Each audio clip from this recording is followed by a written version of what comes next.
Hey everyone, it's Carissa Wiley at sprinkledwithglitter.com. Thanks for joining me today.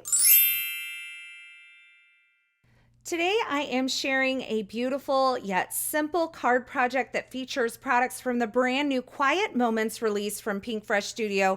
This is long awaited and I am going to be using the new Soft Meadow.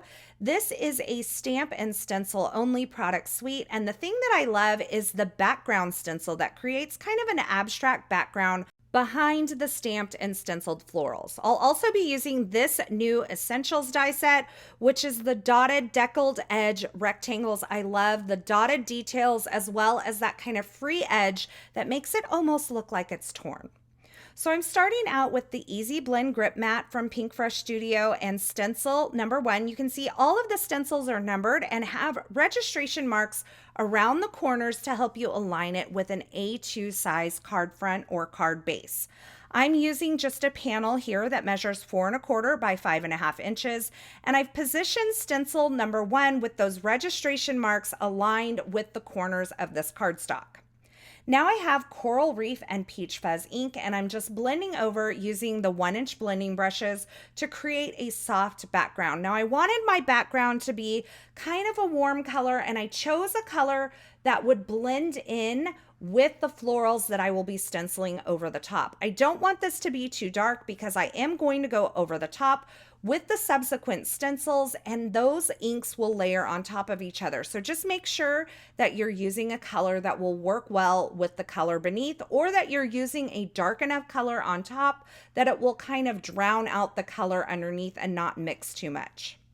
For stencil number 2, I used Mimosa ink, and you can see I'm wiping my stencils before I remove them from my cardstock. I just find that keeps my hands a little cleaner and my project a little cleaner overall. I've aligned stencil 3 using those registration marks again, and I'm starting out with mint ink over the entire stencil. And now I'm bringing in some meadow ink and adding just some shading to certain areas using a 1/2-inch blending brush from Pinkfresh Studio. Then I'm going to stencil number 4, which just has a few floral centers, and I'm using gathered twigs for that. I actually ended up going back to stencil number 2, which is the floral layer, and adding a little bit more color.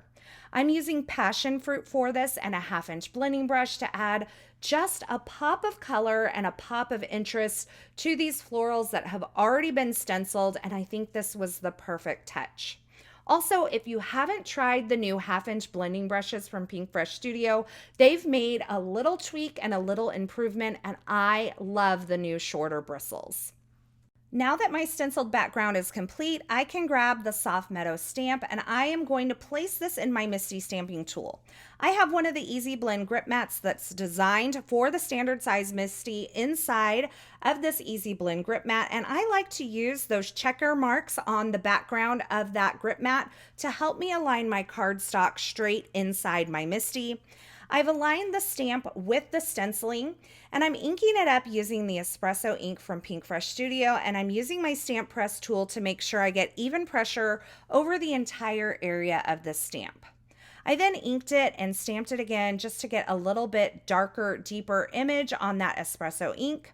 And now I am going to die cut it using the dotted deckled edge rectangles. Say that 10 times fast. I used the second from the largest, and that created a beautiful shape for my card front. For my sentiment, I'm using the new Happy Trails stamp and coordinating die set. I am going to stamp this using the Calico White Pigment ink from Pinkfresh Studio onto some craft colored cardstock. So I've prepped the surface of this craft colored cardstock using a powder tool, and then I'm going to ink my stamp a couple of times and stamp it right onto the craft cardstock. Now, once I have it stamped and I have plenty of ink down on that cardstock, this cardstock is kind of more of a paper bag texture, so I want to make sure I have plenty of ink. Once I have that stamped, I'm going to remove it from the MISTI stamping tool, add some super fine detail white embossing powder, make sure I shake off and tap off the excess, and then I'm going to heat set that. Once it's cooled, I'm going to take a dry microfiber cloth and wipe off any excess of that powder tool. And then I can use the coordinating die to die cut the sentiment, and I think it's absolutely beautiful. Now, if you know me, there's one thing I love to do. I love this basic banners die set from Pinkfresh Studio. I die cut that die from some vellum, and I'm going to use one of those banners on my card front.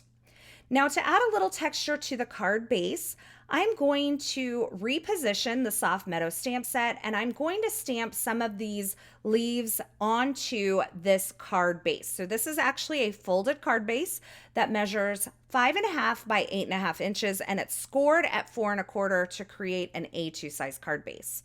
I'm going to reposition the stamp again, so some of the leaves are going to stick up kind of at the top, and I'm going to re-ink that with the Calico White Pigment ink and stamp it near the top. And I am just using this pigment ink because I love the look of white stamping on craft cardstock. Now I've grabbed that Soft Meadow stamp on a block, and I'm just inking up portions of the stamp and filling in a couple of the extra areas where there's kind of some space around the perimeter of this card that I kind of wanted to fill in with some texture. I added my sentiment to the vellum banner using a little bit of liquid glue on the back side. Then I added some foam adhesive to that sentiment. I added a little bit of twine to my card front that is die cut using that dotted, deckled, nested rectangle situation. And once I have the twine on there, I'm going to add the sentiment right over the top. I added a panel of foam adhesive to the back of this card front and added it onto my stamped card base, and finish this off using some of the metallic matte gold pearls from Pinkfresh Studio. I'm using my dual-tipped embellishment tool and some liquid glue to adhere those into the centers of these florals, and then I also added a few around my sentiment piece as well. Here's a look at the completed card project. I love the way this turned out. It kind of reminds me a little bit of fall with all of those warm floral colors and that craft background. Now, as always, I will have links to the featured products used in this project in the YouTube description below. So if you're looking for something in particular, be sure you check there, or you can head on over to my blog at sprinkledwithglitter.com. Over there, I'm going to have more still shots, more information, a complete list of supplies, as well as all of the details on a blog hop that's happening today celebrating this brand new Quiet Moments release from Pinkfresh Studio. There's lots of inspiration and prizes to be had, so I hope you'll join me over there.